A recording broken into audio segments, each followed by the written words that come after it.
Hello, my innovator, and welcome now to Shout Out Wednesday. Only we have new rules for Shout Out Wednesday.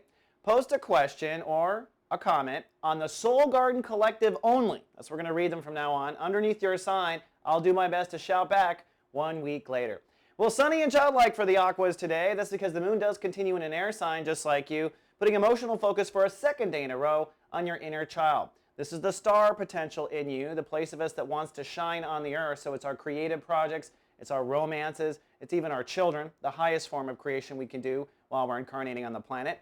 So today's an excellent day to put your heart into any of those things, creative project or romance. If you had someone been looking at across the aisle for a while, this is the best day to approach that soul. Now, as we're on the zodiac, the sun is also ruled by Mercury Gemini today. The sun's in chapter 2 of Pisces, and the Aquariuses this month are focusing on what we call soul capital. That is your own image of your self-esteem, which leads into being productive on the planet, which leads into selling products or time and services on the planet, which leads to abundance. So this is the house of Taurus, the house of money.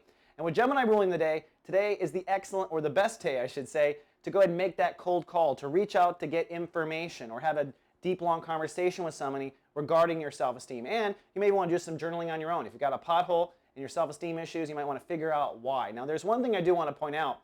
As of today, the sun begins its opposition to Saturn. The sun is going to conjunct your ruling planet Uranus in a few days, and that will be when that opposition fault line lights up like a Christmas tree, all right? What it means is you're going to find yourself going back and forth with balance between where you draw boundaries in life and how you feel about yourself.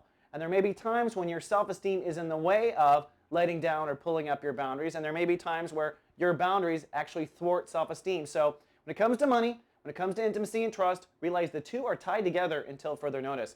Then finally, for our shout out, I want to thank Divine Thoughts, one of my favorite Aquarians on the Soul Garden Collective, who is always participating, always commenting, and been watching us for a long time, even on the mothership. So, hi, Divine.